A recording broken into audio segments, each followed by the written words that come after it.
we understand what it's about. Every time I touch the ball, I'm thinking I'm going to score.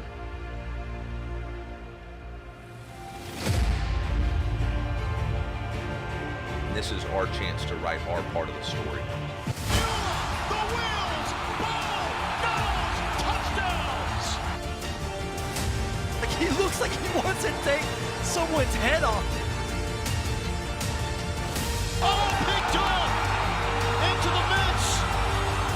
Dante McClellan!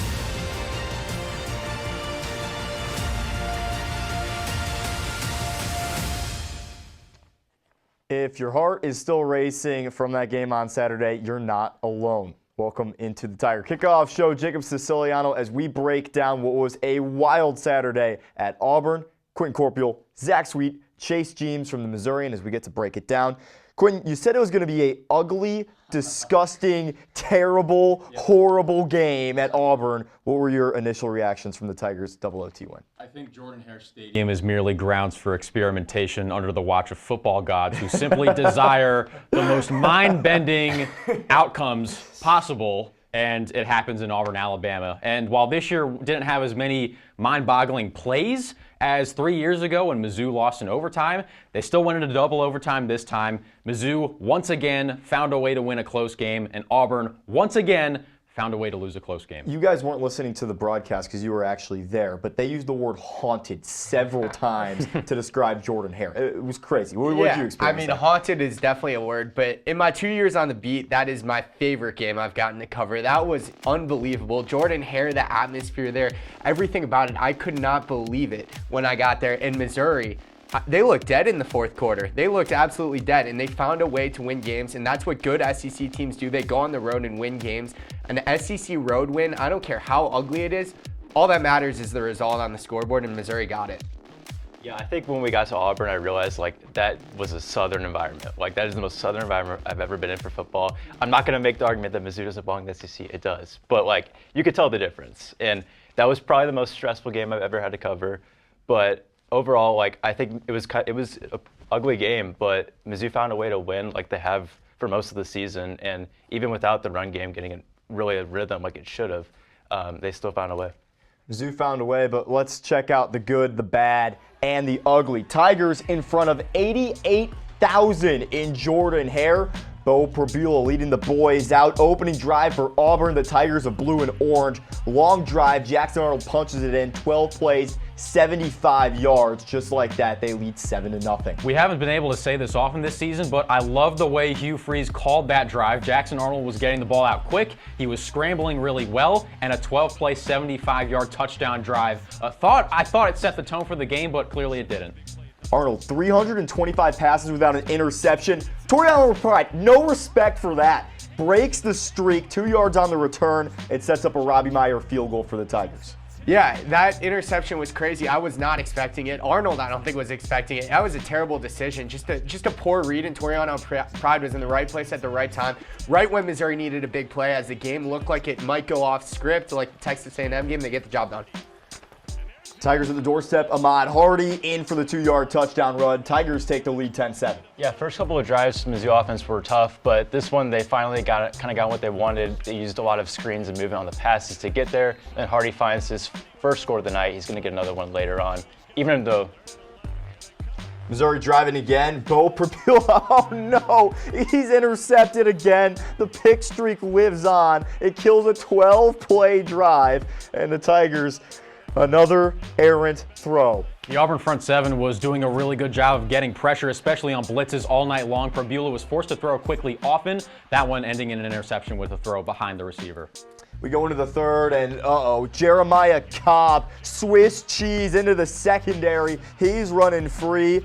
It is a 41-yard run to set up Auburn in good field position. Yeah, I want to emphasize Missouri's defense, it was not dominant all game. They got the big plays when it mattered, but Auburn consistently got the ball downfield and put themselves in positions to score. Missouri's defense looked really fragile, and that 44-yard is a prime example from Jeremiah Cobb. It ends in a missed Auburn field goal. This one getting ugly yet? I don't know. Final seconds of the third, Auburn finally breaking through. Ome Mabson, a 1-yard touchdown run. Auburn takes the lead. It's 14-10. Yeah, that rushing attack had a wonderful drive there, and I do want to highlight Nick Rodriguez got called for a penalty there, and that cost Mizzou 15 yards and put them in tough position, so they were able to capitalize there. Into the fourth we go. Ahmad Hardy. Here you talked about it, Chase. Diving for the end zone. He just broke the plane, and the Tigers tie it 17-17. Hardy was facing pressure in the backfield all night long. Getting to the line of scrimmage was a real chore, but there he's able to avoid a few defenders, do a dangerous thing by reaching out on the goal line, but he was able to score. And there's Drinkwitz trying to figure out a way to keep this game alive. In overtime, Auburn misses the kick. Missed kicks were an issue all day long for the Auburn Tigers.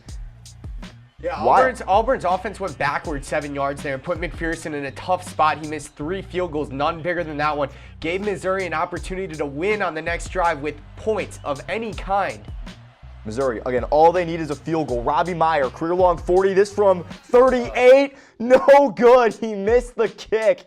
Yeah, this game is still not over. He just barely misses there. I'm sure Mizzou would have liked to get closer than 38 yards, but yeah, got to make that. Drinkwitz thinks the game's over. He's running down the field. What? What happened? We didn't go. We didn't score. And Freeze is out here celebrating with the boys because his team has new life. Tigers need to score. 3rd and 10. Probula to Coleman. The Tigers were 1 for 10 on 3rd down last week. They connect to Coleman to keep the double OT alive. A wise man once said, big-time players step up in big games. Probula struggled a lot of the night. The aerial attack couldn't really get off the ground, but Probula able to connect with Coleman for a big-time play when Mizzou needed one really badly. Pickup of 13 yards leads to this. Bo Probula, you know he can do it on the ground as well, keeps it to glory. Mizzou 23-17 after a failed 2-point. Yeah, arguably Probula's biggest effort here was that 2-yard run to put Missouri in front in double overtime, get the lead that they wouldn't relinquish. He needed that one. His legs have been an asset all year. We saw it there. 4th down. Game on the line. Damon Wilson calls game. Trotter hops a man. The pass doesn't matter, doesn't count. Tigers survive 23-17. Yeah, these guys are just ridiculous. I'm not sure how Trotter got over his man there, but Zion, yeah, he called game for sure, gets the sack there. Mizzou gets this win. What a wild game it was. There's Drinkwitz. Let's hear from him now. I don't have much juice left, guys. I'm kind of done. So, I mean, I'll answer all the questions. I don't have much juice left. You know, we talked all week about the game was played between the lines and not to let the exterior factors in, you know, the noise in the stadium affect us. And I thought those guys did a great job. And I just thought there was a refusal to lose. And, yeah. Yeah, I'm with Drinkwitz after that one. That game took everything out of me, and honestly, every matchup between Missouri and Auburn for the last decade or so has been just like that. 2013 marked the highest scoring SEC championship game in history at the time. Trey Mason went for over 300 yards in that game against the Tigers. Legend has it, he's still running. Then the Nate Pete fumble in 2022, which cost the Tigers in overtime. This guy, Brady Cook, coming back from the hospital to help the Tigers win last year at Faroe. And then to talk about this year even more, oh my gosh, Eli Drinkwitz calling game in double OT, shouting out to the Tigers fan base as they pulled off the win in Auburn. SEC road wins are tough. This one was extra wild. How in the world, Quentin, did the Tigers pull out this win in double overtime? They never quit. Mizzou never quit, and that's been a consistent theme throughout these last couple of seasons, since 2023 to be specific. They could have. There were several times, just like the Alabama game, where Mizzou could have let adversity get to them, and it could have caused a downfall, but it never did. And it was very clear by the end of that game which team had entered Saturday 10-2 in one-possession games, and which team was 2-8 since 2023. Yeah, that was incredible. I for a moment, I thought Missouri was done. In the fourth quarter, it was 6 minutes left. They had only mounted 72 yards of offense in the second half to that point. And then they got 30 yards gifted to them on penalties. The next play, they go to Donovan Olugbide for 27 yards down to the 3-yard line, and they punch it in. They take advantage of the opportunity. And Missouri found a way, simply. When their back was against the wall, Missouri found a way, and they picked up a massive SEC road win. Huge SEC road win, and again, as Quentin mentioned, 11-2 in one-score games since 2023.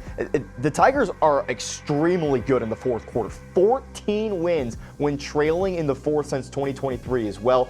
Chase, what do these numbers even tell you? Yeah, I mean, it seems to me like Mizzou is playing well in the clutch. They have their struggles throughout the game, especially early on, kind of setting the momentum for the offense. But by the end of the game, you started to see some drives of success, and I think, they show their resiliency like throughout the year, and they keep fighting till the very end. They don't give up.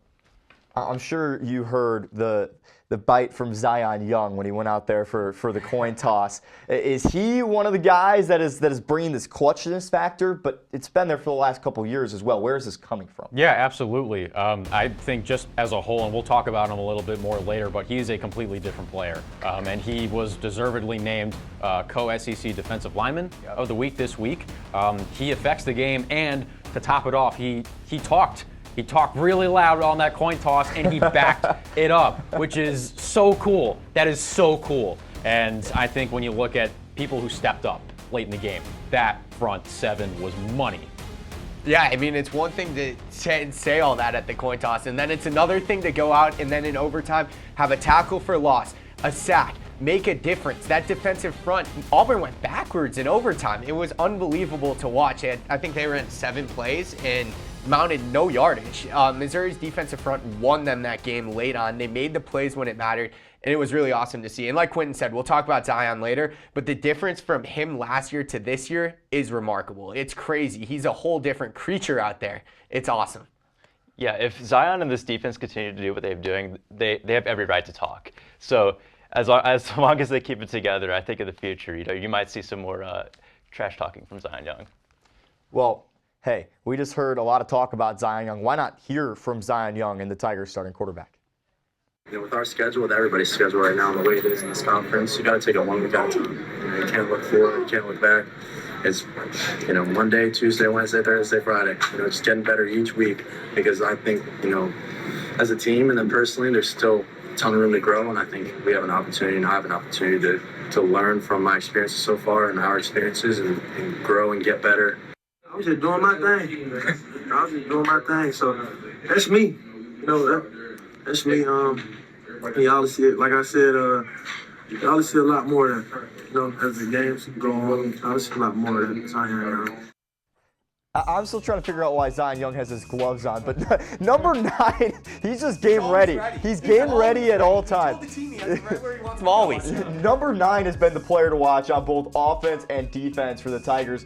Beau Pribula on offense, the leader for the Tigers, over 1,000 passing yards already on the season. And then Zion Young defensively, 23 tackles on the year. We talked a little bit about Zion first, but let's go back to him here. What has he brought this Tigers defense? An awesome power rusher off of the edge. Damon Wilson II was advertised as a game-breaking edge defender, and he has been exactly that this season. Zion Young, I was curious to see what kind of leap he could make. After a pretty solid season last year, he has gone way above and beyond compared to his time both last year at Mizzou and his first couple of seasons at Michigan State. I have some stats to back you up there, Quinn. I'm just going to read this off real quick. Zion Young this year, 82.6 PFF grade. He already has 28 pressures, 5 sacks, 16 hurries, 16 stops. All those numbers are more than he had all of 2024, in which he played every game. He's played just 7 this year. He is a ridiculous creature out there. He said earlier in the SEC media days about being a lion, being a tiger. I don't know what he is, but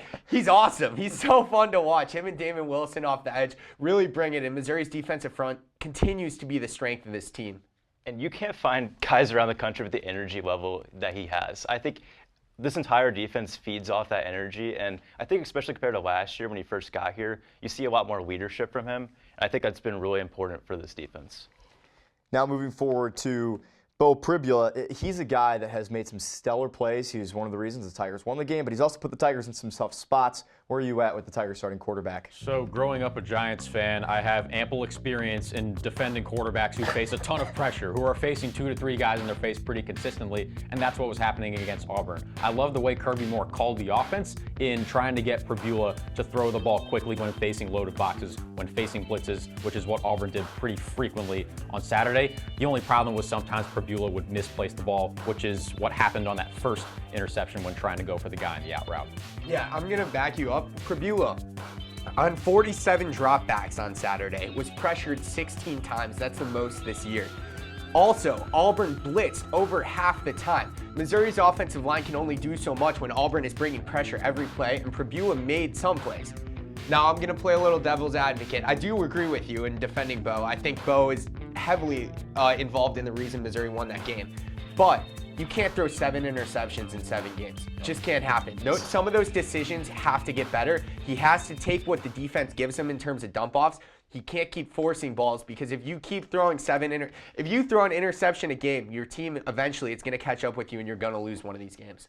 Yeah, the turnovers continue to just hold him back too much. And I think, yes, he faces a lot of pressure, but he's still so quick to, try to run up in the pocket. And it's tough. I think he still has a lot to figure out in that realm. And I am encouraged to see kind of his improvements in late game drives. Drinkwitz talked to him last week after Bama, kind of about how Brady Cook dealt with a lot of issues last in his career, and kind of figured them out. He had a lot of great late game drives. So, as the season goes along, I think Bo might just get more confident in that, and it's something they're definitely going to have to make sure he's ready for.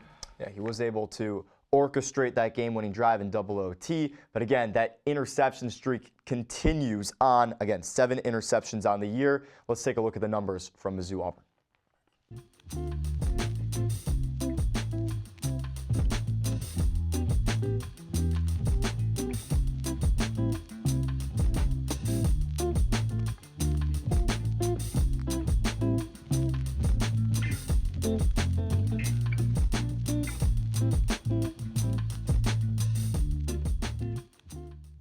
So you got to look at the numbers there. The Tigers held under 100 rushing yards once more. Hardy had more yards after contact than he had total yardage. Let's talk about the offensive line here.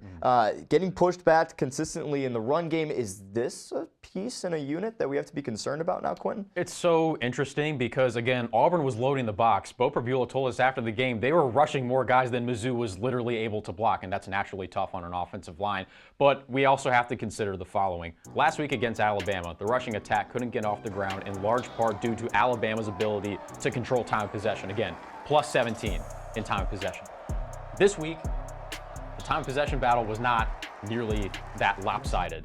Mizzou is just getting stuffed in the run game often, and I'm curious to see how they're going to be able to defend and block loaded boxes in the future. Yeah, Missouri had 108 rushing yards on Saturday and 126 yards after contact. They were getting contacted in the backfield every single play. Hardy carried the ball 24 times, so it wasn't a lack of not getting him chances. He carried 24 times for 58 yards and 65 yards after contact. So Hardy was doing all he could, but when he's met in the backfield every single play, it's just not a recipe for success. Connor Tullison had his worst game, second worst game in his entire college career. He graded 48.9 on PFF. That's just not going to get it done. He needs to be better. The offensive line needs to be better. That's going to be an area of improvement going forward. Yeah, Hardy averaged 2.4 yards per carry. That's by far the lowest of the season, but it's just not really indicative on him. The offensive line has to be better. Auburn is a great rush defense, but you're going to face a lot of good defenses moving forward, and this run game has got to get more production if Mizzou wants to keep winning games. There's one guy that knows how to get that production out of the Tigers. It's our former Tiger, Tyson Ellison, who's got a brand new episode of Sideline Study Hall.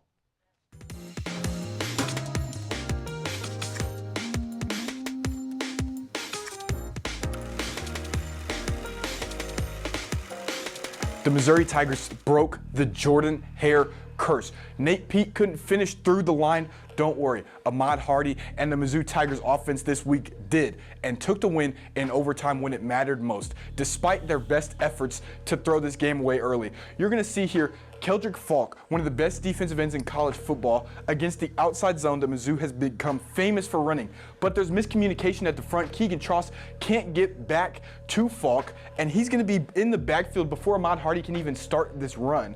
He's the contact balance king, but when there's 3 guys on you 4 yards behind the line of scrimmage, it's kind of hard to break that tackle and start the run. And I can show you that it's not Ahmad Hardy, it's just communication up front that has stalled this offense for the last couple of weeks. Because in this box, when everybody's taken care of, Ahmad Hardy is patient, sets this up as an inside run, bounces out to the outside, and there's the explosive runs that you're looking for every week from this team. They just aren't showing up as often because of what's happening up front.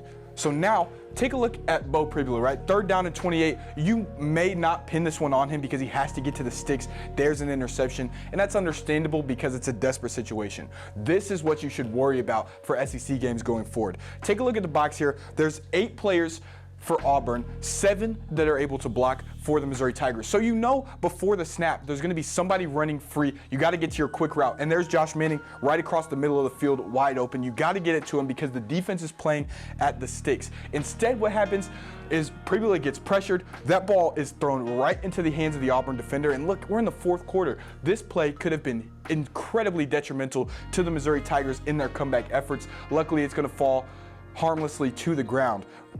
And this Mizzou defense is going to take care of business. They put the game in their hands, especially the defensive line. They were not going to allow a loss against Auburn. And you saw that in Tuesday's press conference. Grab your stopwatches now, and let's look at Chris McClellan. I told you 4 seconds in the pocket was a sack, right? Here we go. 1, 2, 3, 4, sack. Chris McClellan with the rip move right up the middle. They knew that he was going to hold on to the ball too long, so Mizzou wanted to bring pressure. The problem with doing that, here they're going to try and confuse the offensive line, but when the rush starts, there's 1 defensive tackle, and Zion Young is going to get all the way down the field. You leave a hole open with your defensive end rushing so far downfield. Jackson Arnold knows that and takes advantage for a 1st down and an explosive run. So all 4 defensive linemen have to work together for a proper pass rush to be able to get pressure and a sack. Take a look at this diagram we drew out. You've got Zion here as the edge player. He's getting to that deep downfield shoulder to force Jackson Arnold to step up in the pocket. You don't want him to be comfortable. Great. Defensive tackle here is playing front shoulder, so when Jackson Arnold does step up, there's nowhere for him to get to. He can't throw the football. He's going to have to try to escape with Zion Young chasing behind him. Then you've got Chris McClellan here, who's not as deep as the rest, playing if he tries to scramble up the middle of the field, he's there to get hands on. But he's still got penetration. The line of scrimmage is all the way over here, and the entire defensive line gets that push. That's what you're looking for a successful pass rush, and you'll see here that ends up being a sack. It couldn't be anything else. Now in overtime, last play of the game, another layered pass rush. Josiah Trotter just being a freaking missile. I don't know how to coach that. He jumps over the running back. Zion here and Damon Wilson are playing the upfield shoulder. You've got all these front shoulder players in case Jackson Arnold tries to step up in the pocket on 4th down. And we'll see how it plays out. Damon Wilson secures the game. Illegal touching, you can't pass it to an offensive lineman. The game ends right there on a Damon Wilson sack, which we predicted after that Tuesday press conference. Marquise Gracial with an incredible play, 3rd down and goal. This may have decided the game as well. You're gonna see here on this play, shoots the gap on 3rd down and 1 at the goal line and prevents it, forces a field goal, 17-10. Mizzou would come back and win that game. But you're gonna have to rely on this defensive line and a layered pass rush to contain Diego Pavia. Can they do it? Find out next week on Sideline Study Hall. Terminator Pavia. Even the NCAA's eligibility rules could not contain that guy right there. And he's making Vandy's stock shoot way up. So welcome to the exchange. We're back in the SEC stock market. Quentin, we're going to start with you with those very Commodores who the Tigers will play next week. Bama, Georgia, they're off the charts. So we're just going to talk about the Tigers' future SEC opponents. Yeah, I'm buying Vanderbilt stock. This isn't a cute story like it was last year. Vanderbilt is a legitimate college football playoff contender, is strong on both sides of the ball, and was moving the ball really well against what had been a really strong LSU defense. Sweet. On the board right now is Texas A&M. How are you trading this stock? Buying or selling? I mean, it's impossible not to buy it all the way, right? They're 7-0. They haven't lost. Number 3 team in the country. They've looked great. Marcel Reed's looked awesome. Concepcion is great. I'm really excited to see how they look this week at LSU, next week at Missouri. Well, 2 weeks at Missouri. Missouri has a bye first. Tigers had their first road trip to Auburn. Another road trip on the schedule, Norman, Oklahoma. The Sooners, are you buying or selling on the Sooners this year? Yeah, the Oklahoma defense held South Carolina to 7 points. John Material looked a lot better since his return from injury. I know it's not like an incredible win, but I think I'm definitely buying what Oklahoma's doing. It's going to be a tough matchup. All the way at the top? All the way at the top? Oh, wait, is it only top or bottom? You're buying or selling.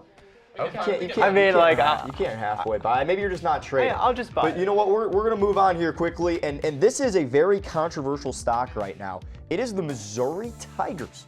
Are you buying or selling on the team that's going to see game day this week? I'm cautiously buying. They just don't have any layups going forward. Every team remaining on their schedule, and honestly, with everybody else in the SEC, I could see a universe where they lose. But they've been playing really well. They're 6-1. They have a really good shot at the playoff.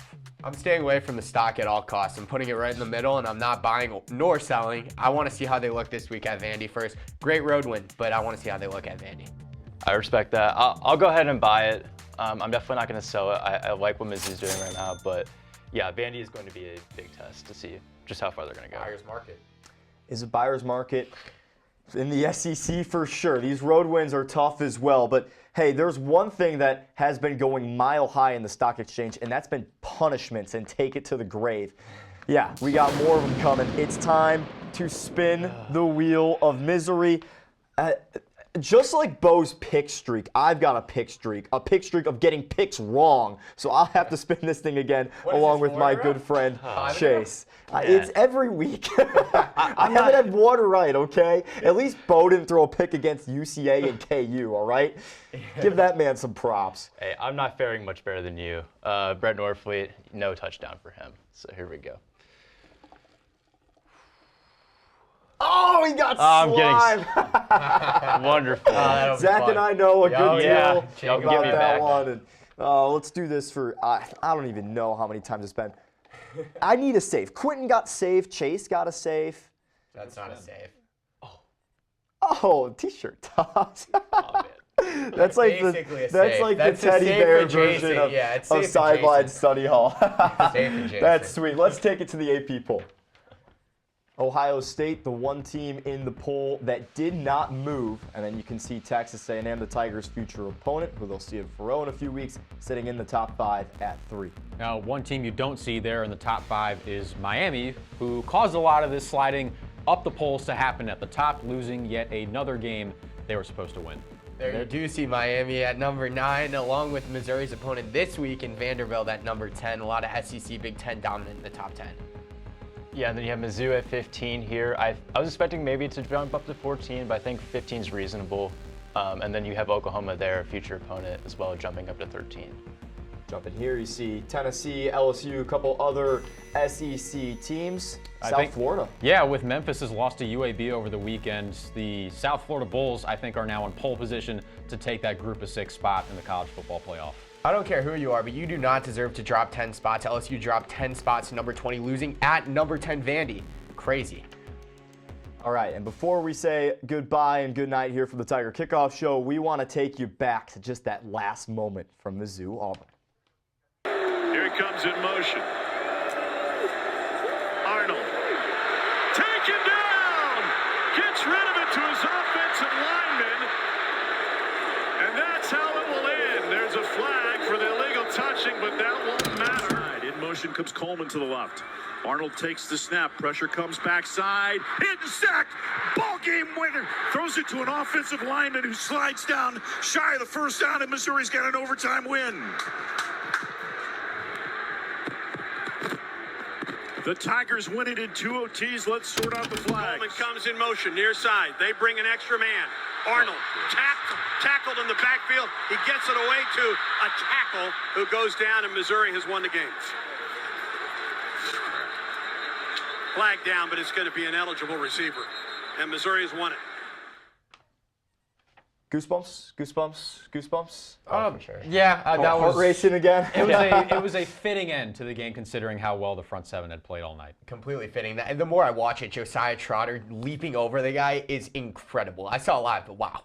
I was glad to finally stop changing my story 100 times. Mizzou football does not like beat writers. No, they really They do not. Well, I like beat writers, and I appreciate you guys taking the time to come in and talk Missouri football with us once more. And thanks everyone for tuning in to this episode of the Tiger Kickoff Show. You can catch us on socials at Tiger Kickoff. Have a good night.